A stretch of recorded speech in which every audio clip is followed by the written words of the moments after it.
Now let us move to the first problem on the designing of a field system for the salient pole alternator.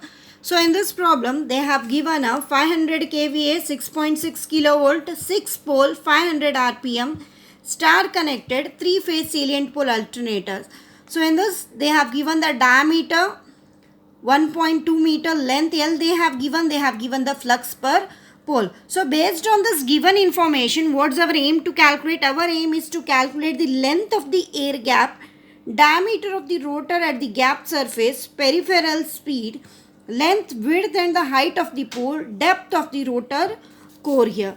So, and even they have told that we have to assume the suitable data wherever necessary here. So in case of designing of a field system, there are lots of assumption which will be going on whenever we are solving the problem on the designing of a field system here for the salient pole alternator. So I have written the given data here. First Q they have given, voltage they have even given the star connection. So they have given poles as a 6, speed they have given 120 rpm, diameter D 1.2 meter, length L they have given 0.21 meter, flux phi they have given 0.0404 Weber here. Now here what is our first aim here? Our first aim is to calculate the air gap length LG here. Next is our aim is to calculate the rotor diameter. Third aim is to calculate the peripheral speed. Fourth aim is to calculate the length, width, height of the pole. Fifth is to calculate the depth of the rotor core. Now let us move to our first aim here. So length of the air gap here. So to calculate the length of the air gap, we can use this formula as ATG is equal to 0.796 BG kg LG into 10 raised to 6 here. As our aim is to find out LG, that is length of the air gap, take it this outside here. So ATG is equal to 0.796 into BG into kg into 10 raised to 6 here. So now this first we don't know the value of the ATG. So to find out the ATG, that is air gap ampere turns, so is equal to 0.7 of the ampere turns of a field winding. So now, this air gap ampere turns will be always equals to 70% of the ampere turns of the field winding here. But here 0.7 is constant, even we are not knowing ATF.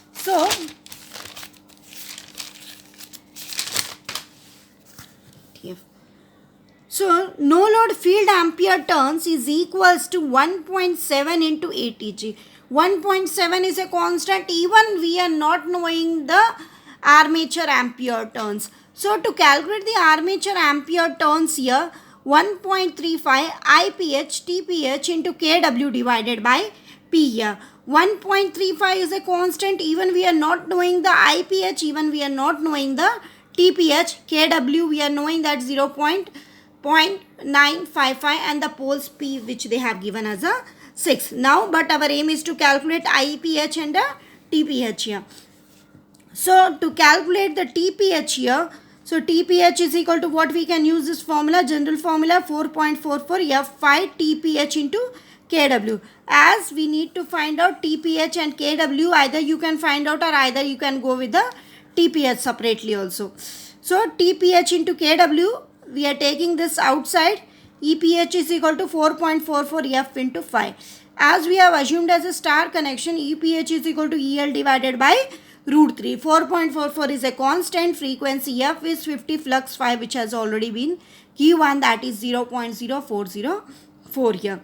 So EL value 6600 divided by root 3, 4.44 into 50 into a value of the flux. TPH into KW is equals to, if we divide this one, we are getting a 3810.5. If we multiply these three, we are getting 8.9688. So TPH, KW, how much we are getting? We are getting 425. So now we have got TPH into KW. But yet we have not got the value of IPH. Either you can find jointly TPH into KW, or either you can find TPH and KW value. We are knowing that 0.955. You can substitute. You can do it in the both the way. Now we got TPH into KW. Now our aim is to find out what? IPH. So to find out the IPH, this is general formula which we are using, that is Q is equal to root 3 EL into IL. Q value they have given, root 3 is a constant, EL value also they have given. Now we need to find out the IL. IL is equal to IPH as they have used, as they have given the star connection here. So IL is equal to 500 divided by root 3 into 6.6 into 10 raised to 3. Root 3 will be, 10 raised to 3 into 10 raised to 3 will be get cancelled at the both the side. So IL value how much we are getting? IL value we are getting as a 43.7 ampere. So now in this formula we have 1.35 is a constant.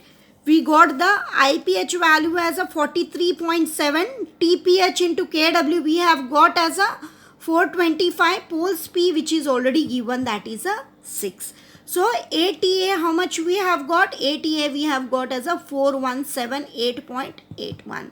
So now next that we need to substitute where? That we need to substitute in the armature ampere turns of a field winding here.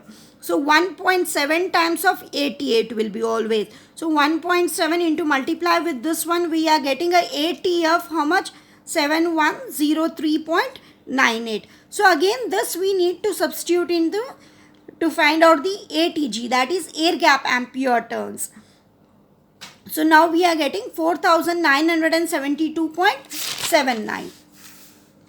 So finally now we have got the ATG. That ATG value we have to substitute here. Next 0.796 is a constant. BG, that is maximum gap flux density, is given by BAV divided by KF. So BAV can be found out with this one. Phi is equal to BAV into pi dl divided by P. BAV is equal to, take it outside, then it will then this formula will be modified as phi P divided by pi dl.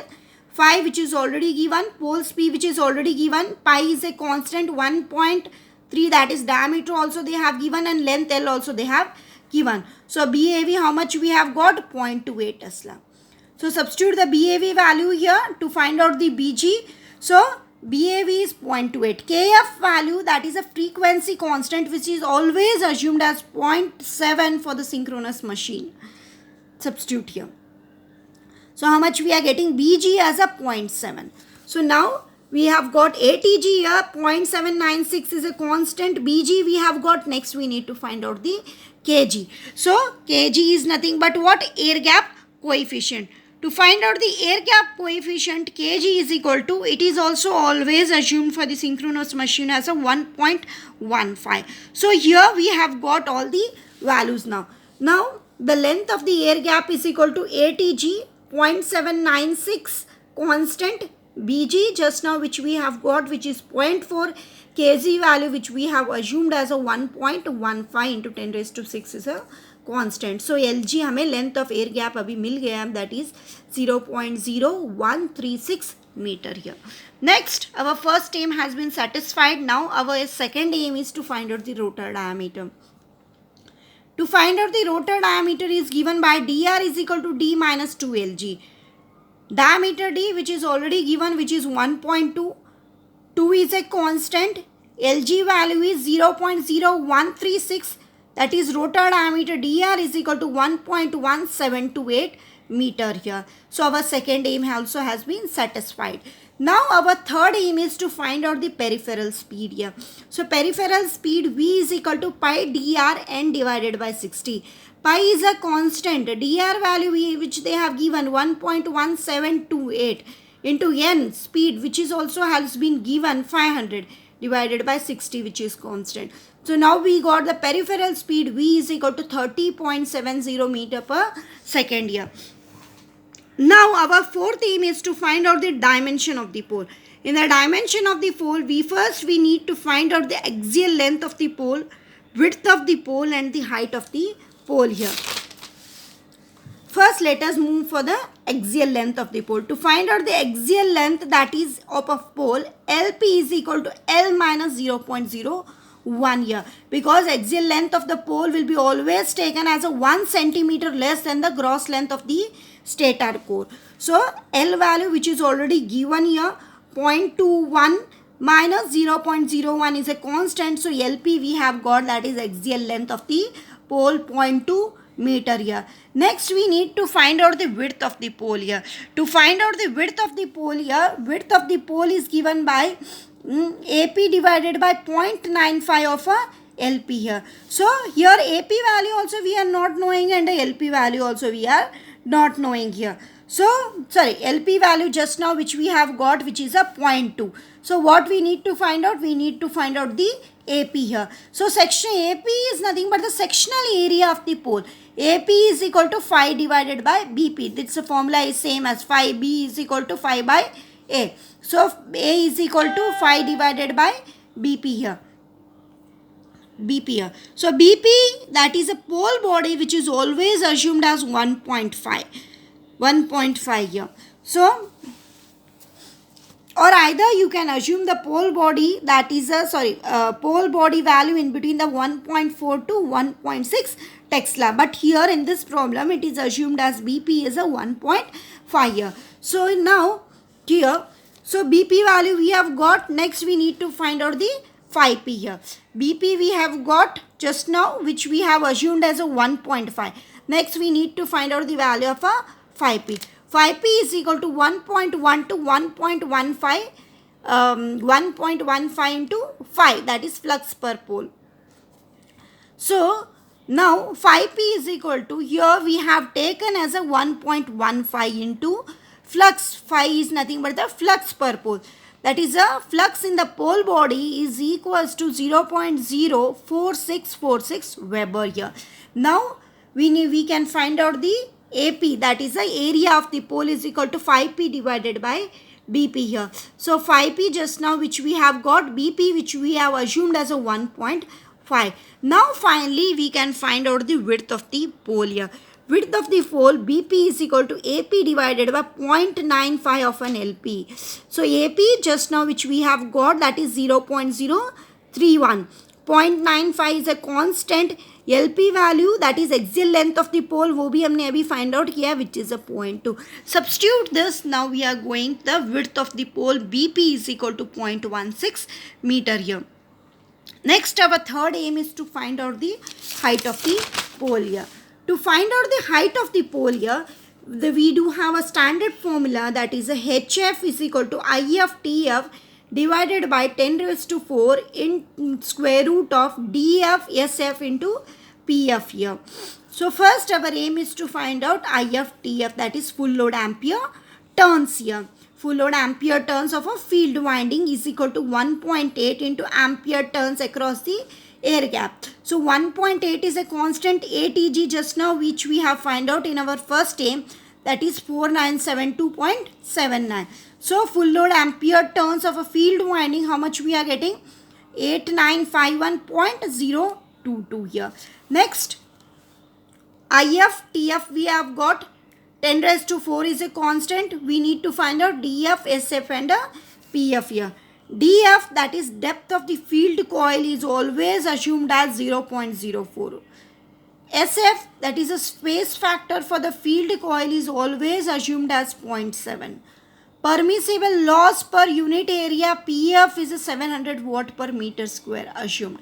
Now if we substitute all these values into an HF here, that is how much we are getting? IFTF is a 8951.022, 10 raised to 4 is a constant here. So DF value, SF value and the PF value. So HF हमें कितना आ गया? That is a 0.2 meter here. Now our third aim to find out the depth of the pole core here. To find out the depth of the pole core, DC is equal to AC into LC here. So AC we need to find out area of the core, and LC, that is the length of the core. This formula as simple as a area A is equal to length into breadth. Now AC is equal to phi C divided by BC here. So phi C, that is flux in the core, is equals to 1/2 flux per pole.